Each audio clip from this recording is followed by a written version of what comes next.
Vamos lá discutir mais um artigo científico. Hoje eu vou falar de um tema que acredito que muitas das pessoas que estão vendo aqui já presenciaram. Por exemplo, quem usa análogo de GLP-1, por exemplo, Ozempic, eu vou aqui exemplificar sempre como Ozempic, mas tem outros, e vai fazer algum tipo de cirurgia ou vai se passar por algum procedimento anestésico, o que que os anestesistas mandam? Você tem que ficar sem usar o Ozempic pelo menos por 3 semanas, um mês, aí depende um pouco. E hoje eu vou discutir exatamente isso com vocês. Será que precisa mesmo? Então vamos para o artigo, olha só.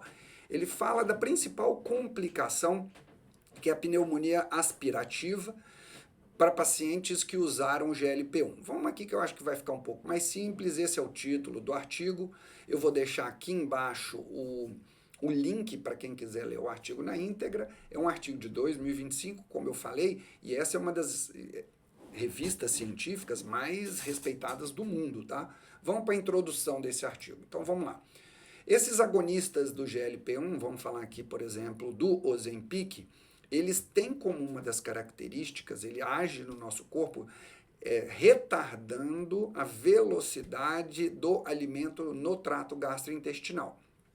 E por isso, muitas pessoas acreditam que isso pode aumentar a chance de uma pneumonia num paciente que for anestesiado. Então vamos lá, estou usando o GLP-1, o Ozempic, a comida demora mais a passar no trato gastrointestinal. Se esse paciente for feito uma sedação, essa comida que pode ainda estar no intestino, mas principalmente no estômago, ele pode, como se fosse vomitar e aspirar para o pulmão, e isso dá uma pneumonia. Esse é o resumo do que é o conceito que se tem hoje em dia. E em 2023, uma Sociedade de Anestesiologia dos Estados Unidos sugeriu e passou uma diretriz que tem que suspender essa medicação antes de cirurgia. Então, qual que é o objetivo deste trabalho? É ver realmente se essa medicação está associada com essas pneumonias em pacientes que foram submetidos a 14 tipos de procedimento, dos mais variados possíveis. Como é que esse trabalho foi feito? Ele foi um trabalho retrospectivo, e olha só, ele foi de 2020 a 2022, então é antes antes de ter entrado em vigor aquela recomendação ou diretriz da Sociedade Americana de Anestesiologia, tá? Qual foi a população? 366 mil pacientes foram submetidos à cirurgia naquele período de 20 a 22, sendo que quase 6 mil estavam utilizando o análogo de GLP-1, e aí pode ser vários análogos de GLP-1, esse aqui é o Ozempic, mas tem outros que os pacientes estavam usando, certo? Quais foram os desfechos? O que aconteceu? A gente teve um desfecho primário e secundário. Primário é o principal objetivo do trabalho. Pneumonia por aspiração em até 30 dias da cirurgia. Então, esses 6 mil pacientes será que depois do procedimento dessas pessoas que não fizeram a parada do uso da medicação tiveram pneumonia? É o desfecho primário.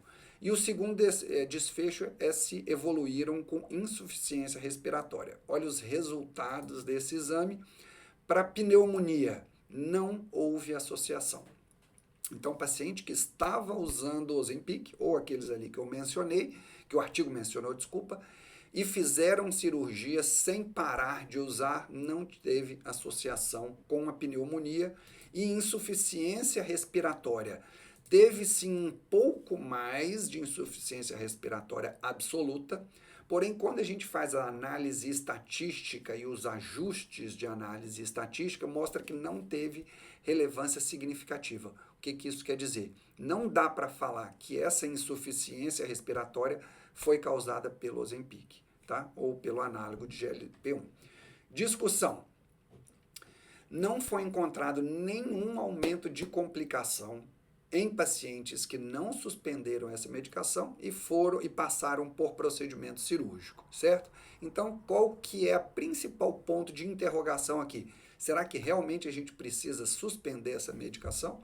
Então, é isso que deve na conclusão que por esse artigo não houve nenhuma correlação, então a gente nem com pneumonia, nem com insuficiência respiratória, Precisa-se de mais artigos para se avaliar isso, com certeza, mas fica aqui o ponto de questionamento que não tem necessidade da gente suspender esse tipo de medicação para cirurgia.